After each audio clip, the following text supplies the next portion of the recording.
Hey you guys, what's up? In the previous tutorial we created a very simple login form. In this tutorial we'll actually be creating a register form to kind of make things a little bit more advanced for ourselves. So go ahead and open up the program. Here we can see that we have a username and login, but however we're going to want to add a register button. Now of course when you register you're going to want to have some kind of boundaries. But for this, we're not going to worry about boundaries, and maybe I'm not going to teach you guys how to create the boundaries for the register button. But later on, after you complete all these tutorials, you should have the knowledge and primary experience to be able to do that and create those the boundaries and the guidelines. So let's go ahead and create a new form to our project, and let's rename it Register. Now here all we need is a new username and password, and literally if we want other information we can, but all we want is our username and password, and we don't even need that. We can copy all this right here. We can even use that same button and we can dock it to the upper right. I'm not going to worry about the form being fancy or anything like that.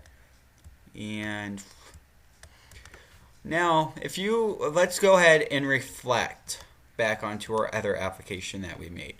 So in the previous tutorials, if you haven't seen them, in this we created it so I taught you guys how to save content to your settings of your application.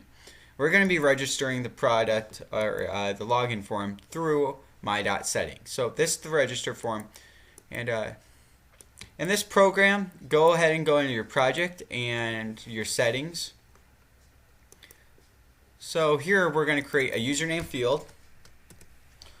Oh my gosh, username. Then go ahead and create a password field. All that's going to go here is the value is going to be your username and password, and I'm going to show you guys how to save this and then also check to see if it's true. So we're going to actually be changing up the login form and the register form. So my.settings.username is equal to text box 1.text.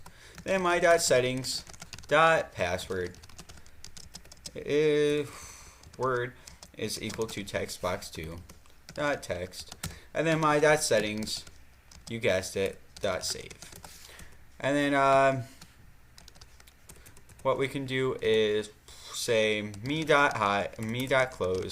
and before we even do that we need to have form1.show. We also want a text box saying that we completed this. So MSG box and then done.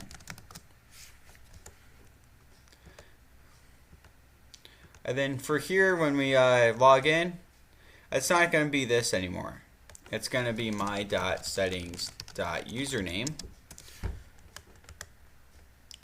and my.settings.password. So let's go ahead and make sure that this works. We do want this to say me.hide and register.show. So that's all for our coding, and this should be perfect to run. So right now we could log in because there is no fields. So that is a bug, and we can actually fix that. Let's go ahead and just fix that just so you guys can see what that is. How would we, okay, if text, all we have to do is just have it, so if text box 1.text is equal to nothing, then let's say go to end of script. Then we can do the same thing for text box 2. We're not going to get error message or anything, and if someone reports this saying, oh hey, there's an error, nothing's going through, we obviously know that they have no information being output. Or we can even create a MSG box saying error.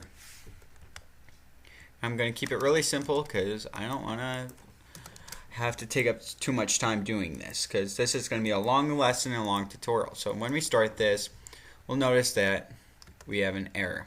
And then if we do type something here, we have another error.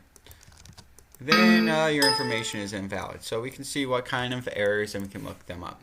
So now with the registering part. We can create a username, kshadow22. Then, like I said, mouse. And I'm going to do mouse 1. So we register it. Done. Now we do kshadow22 and then mouse 1. Actually, I'm going to put a 2. Make sure it doesn't work. So it doesn't work. Now we backspace and it's mouse 1. Log in and we successfully log in. Now you guys, you create a register form and a login form.